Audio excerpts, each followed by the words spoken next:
Has your clean eating become an obsession? Is it causing you anxiety and stress? Are you falling into disordered eating behaviors such as binge eating or overexercising? And do you want to break free from these cycles? This is the Eating Disorder Therapist podcast, and I'm Harriet Frew, eating disorder therapist. In this episode, I'm going to talk all about orthorexia, what causes it, and how to begin to overcome it. So let's dive in. Now, the obsession with clean eating is definitely on the rise, and this involves eating in the most pure, healthy, and perfect way until it's not so healthy anymore and has become a rigid, anxiety-laden preoccupation. This is orthorexia nervosa. The Greek ortho means correct, anorexia means appetite. And studies show a global prevalence of symptoms around 30 to up to 49%, particularly in Gen Zs and younger millennials. And it impacts all genders. This is not just a female identifying issue. Now, the trend, as you might expect, is heavily associated with social media use and the scrolling of super healthy accounts. And anyone can be at risk, particularly those as well in sports and fitness can be really vulnerable. And really interestingly as well, up to 76% of medical students have also shown orthorexic symptoms. So in an already high achieving arena, combined with a focus on health, perhaps it's not that surprising. Now, orthorexia is different from obsessing about quantity of food, like calorie counting or portion control, although the two can coexist. Now, in the present culture, there's often a mix of clean eating, thinness, pursuit, and GLPs all wrapped up in a complex knot. So when is healthy eating not so healthy anymore? Let's look at this in a bit more detail.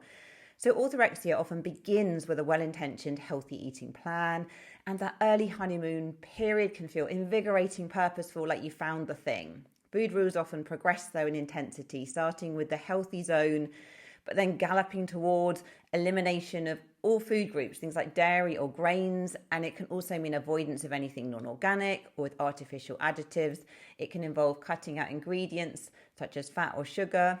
And I guess what's really common with orthorexia is intense anxiety and distress occur in trying to maintain all these rules. And interestingly as well, orthorexia is not officially recognised yet as a clinical eating disorder. However, I want to say it's serious. It often leads into a journey towards a full-blown eating disorder. Things like anorexia, bulimia, binge eating, OSFED, orthorexia can exist with all of these. So why is it on the increase? So an uncontrollable world with high anxiety combined with a turbulent and unpredictable life, humans try to control and feel safe. So right now, the world feels increasingly unsafe and precarious. So it's a natural response to fear to try and control something. And food is one of the few things that is truly yours alone to manage. Your relationship with food is personal. No one can really tell you what to eat. You can decide and have autonomy. Now, this can offer a secure platform when other things feel wildly uncontrollable and you just don't feel very safe. And it also feels like the right and honourable thing to do, as we're a society obsessed with health and wellness. It just feels so pure and right, and sometimes to a pathological degree. And it's mainstream in the culture. You listen to any mainstream podcast, you hear about intermittent fasting, you hear about eliminating sugar, carnivore diets, gluten elimination, how you're going to die from all these things. So it's also normalised. So you're almost led to feel that you need this extreme regime, that this is a normal thing. But for most people I see in the therapy room that these regimes are not sustainable, not for the long term, and they really impact mental health. And usually there's so much anxiety in trying to maintain the regime itself. And perhaps when the panic of eating has, escalated into this full-blown internal drama and emotional dysregulation, that's not healthy anymore. The balance of health has been lost. And even Gwyneth Paltrow spoke openly last year about beginning to eat bread again and relaxing her extremely healthy eating regime. So let's explore further some differences between orthorexia and healthy eating. So number one, the emotional response. So orthorexia lives in fear, guilt, and preoccupation. There is strong anxiety about food choices and purity. Eating an unhealthy food can induce waves of self-loathing and disgust, whereas healthy eating is grounded in self-care and optimal well-being. You'll make conscious and intentional food choices to nourish and optimize health. But it's also flexible and includes pleasure and satisfaction. There's that balance and peacefulness around it. Number 2, living life. Orthorexia. Extreme healthy eating causes withdrawal and isolation from activities and people because you can't do life with a strict dietary regime. You can only eat at certain restaurants, can't go out for dinner, all the things. Whereas with healthy eating, you can engage flexibly in normal daily social life without undue thought or concern. You can just live your life. Choice is motivated by personal preference and taste, and also adapting to the needs of others, but you can still prioritize health, but not in an obsessive way. And number 3, moral judgment of eating. So in orthorexia, you can experience really high levels of self-esteem when you're doing the healthy thing, but your self-worth has become so linked to eating clean and doing it right. So when you're in control, you almost feel like superhuman, but a slip up or deviation can lead to a spiraling of anxiety and low mood and really high levels of disgust even. Whereas healthy eating well is a priority, but not to the detriment of living a full and balanced life. Relationships, purpose, and fulfillment can take precedence over trying to eat perfectly. So how do you treat orthorexia? So number 1, really understand the deeper psychology. Orthorexia appears to be all about food, but the psychology does run deeper. So it's helpful to peel back the onion layers of understanding the condition better. Now, if you're experiencing orthorexia symptoms, be kind and compassionate towards yourself, okay? You may be prone to high anxiety and perfectionism, and these traits will have existed long before your preoccupation with food emerged, okay? So you may wish to reflect on your childhood, your emerging adulthood, your experiences, and understand the events and relationships that may have contributed to a more fear-based approach to life. So just really have compassion for yourself there.